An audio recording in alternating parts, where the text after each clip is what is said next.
Salam, mən Çarıq Uslanın Azərbaycan dili müəllimi Mətanət Əliyeva. Bugün sizə göndərdiyim quizin izahını verəcəyim. Deməli, birinci sualda şərt olaraq hansı normaların pozulmasını istəyir bizdən, hansı variantda? İlk növbədə baxırıq. Oxudum deyir. Əgər burada təkcə mən olsa, düzdür. Axı burada 2 nəfər verir.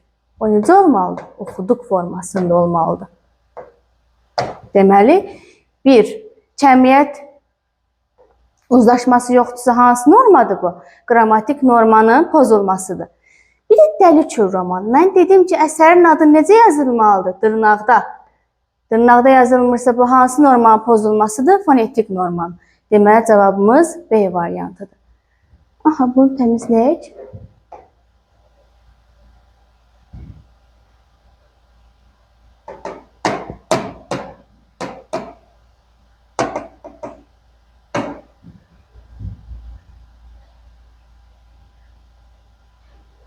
Aha.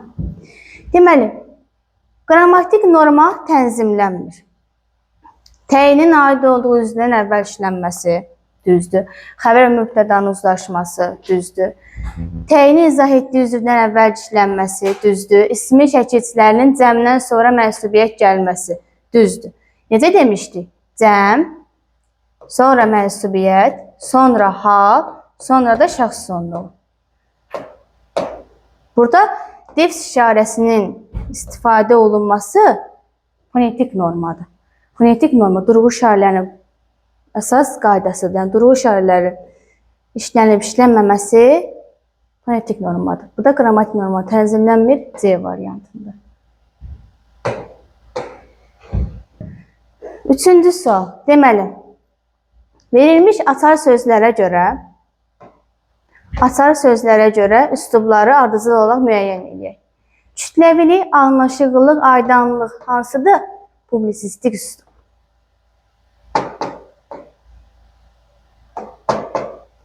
Nitqin təbiiliyi, sərbəstliyi hansı üslub demişik? Məişət üslubu. Dəqiqlik olmalıdır, ardıcıllıq olmalıdır. Elmilik.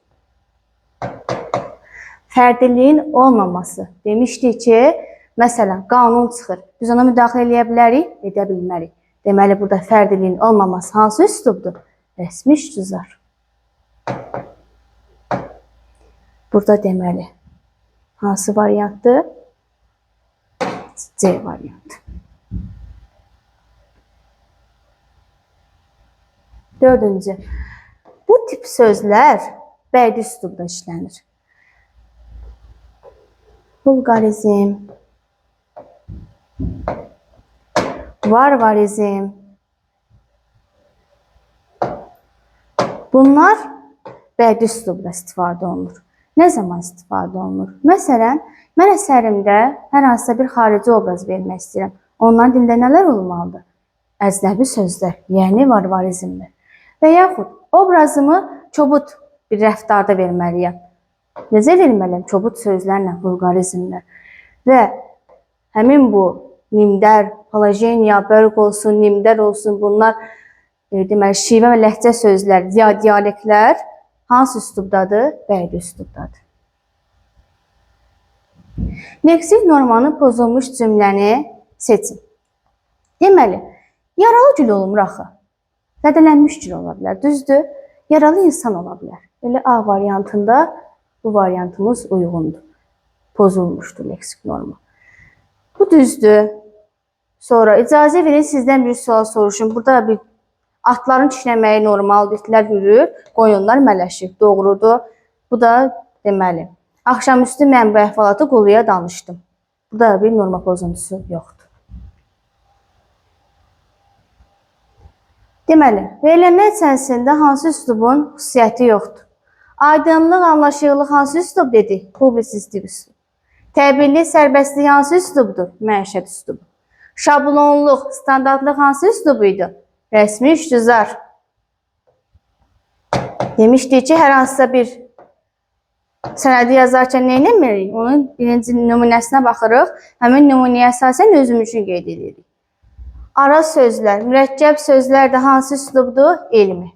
Burada bədii üsluba aid heç nə yoxdur.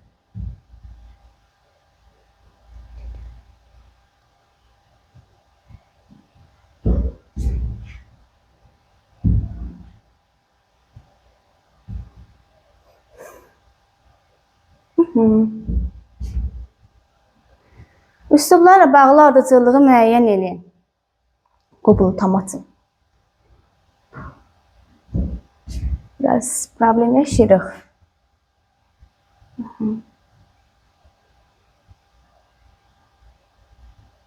Tam düşmürük bu. Necə eləyəm?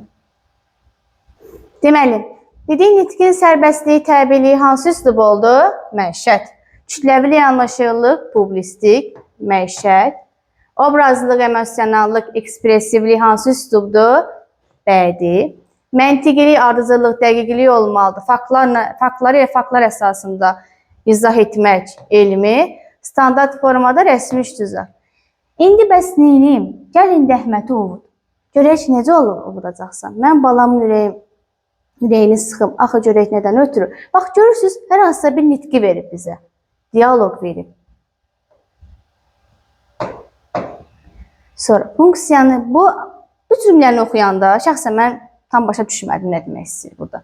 Yəni burada bir termini verir, termin izahında termin kimi verir. Deməli bu hansı üslubdur? Elmi üslubdur. Nə üfüqlərdə, nə göylərdə bir tikə bulut var. Mavi boşluqlar göz işlədikcə uzanıb gedirdi.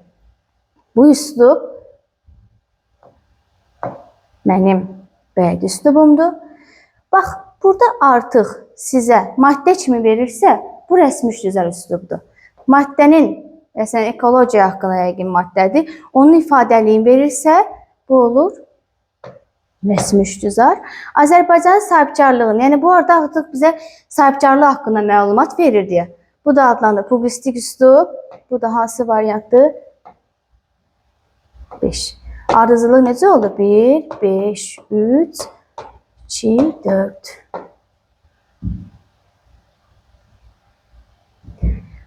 Ekspresivlik dediyi hansı üslubdur? Bədii. Ümumiyyətlə, ekspresivlik nədir, onu izah edeyim. Ekspresivlik ifadəlilikdir.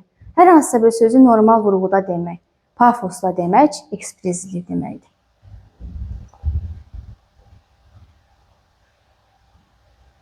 Deməli, bu bilirsiniz nədir? Bu artıq bizə hər hansısa bir yazı nümunəsini yaranma tarixindən danışır. Buna görə bu üslub elmi publistik üslub adlanır. Niyə tək publistik üslub götürmürük? Çünki artıq burada elmilik faktlar var deyə, faktların əsaslanması elmi publistikdir. Deməli, sonuncu sualımız. Hansı fikir yalnız publistik üsluba aiddir? Ədəbi dil normallarına tabi bütün funksionel üslublara aiddir. Funksionel imkanlarına görə ədəbi dilin anlanması hamısına aiddir. Poetik funksiya həm bədii, həm də bədii publistikə aiddir. Ən geniş yayılmış kütləvi üslub məişət üslubudur. Ən ictimai nitq forması publistik üslubdur. Belə, quizimizin izahı bu qədər. Sağ olun, salamat qalın.